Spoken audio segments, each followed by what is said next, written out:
আজকে আপনারা সবাই কোর্টে উপস্থিত ছিলেন। আপনারা অবশ্যই অর্ডারগুলো খেয়াল করেছেন।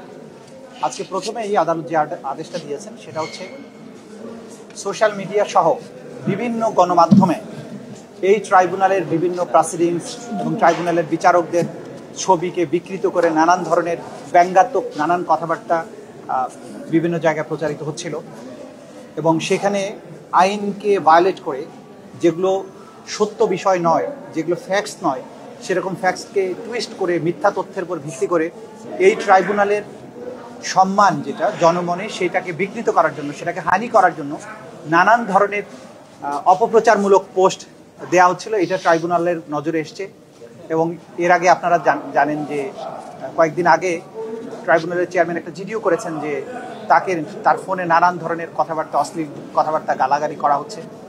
এই সবগুলো বিষয়কে সামনে নিয়ে আদালত সুমোটো অর্থাৎ নিজের থেকে আদালত স্বপ্রণোদিত হয়ে একটা আদেশ দিয়েছেন।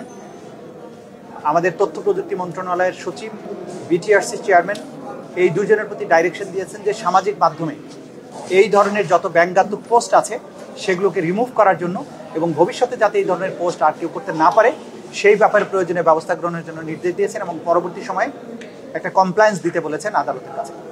এটা হচ্ছে প্রথম অর্ডার।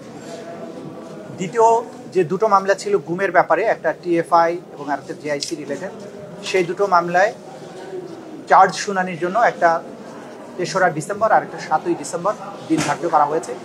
এখানে তাদের কয়েকটা অ্যাপ্লিকেশন ছিল, অ্যাপ্লিকেশনগুলো আদালত কিছুটা শুনেছেন, বলেছেন এগুলো পরবর্তীতে আরও শুনতে চান। আমরা প্রসিকিউশনের পক্ষ থেকে বলেছি যে এই ধরনের অ্যাপ্লিকেশন দেওয়ার কোনো সুযোগ নেই, কারণ তারা ভার্চুয়ালি হাজিরা দিতে চেয়েছেন। আদালত কমেন্ট করেছেন যে আইন সবার জন্যই সমানভাবে প্রযোজ্য হবে, যেহেতু বাংলাদেশের সাবেক প্রধান বিচারপতি কারাগারে আছেন, তাকে কোর্টে অ্যাটেন্ড করতে হয় ফিজিক্যালি। অ্যাপেলেট ডিভিশনের বিচারক, সিনিয়র মন্ত্রী, বিভিন্ন পর্যায়ের মানুষ যারা আসামি হয়েছেন তারা রেগুলারলি আদালতে শাশুড়ির এই হাজিরা দেন। সুতরাং এখানে ডিফারেন্ট কোনো ঘটনা ঘটেনি, যে কারণে অন্য কোনো বিশেষ বিবেচনায় কাউকে ভার্চুয়ালি হাজিরা দেওয়ার বিষয়টা অ্যালাউ করতে হবে, এই বিষয়টা আদালত প্রয়োজন মনে করেন না। তারা মনে করেন সকল নাগরিক আইনের দৃষ্টিতে সমান, সবাইকে ইকুয়াল ট্রিটমেন্ট দেওয়া উচিত। তারপরেও যেহেতু ডিফেন্স পক্ষ বলেছেন তারা এই অ্যাপ্লিকেশনগুলো পরবর্তীতে আবার শুনানি করতে চান, আদালত বলেছেন হ্যাঁ, সময় হলে উনি আবার শুনবেন।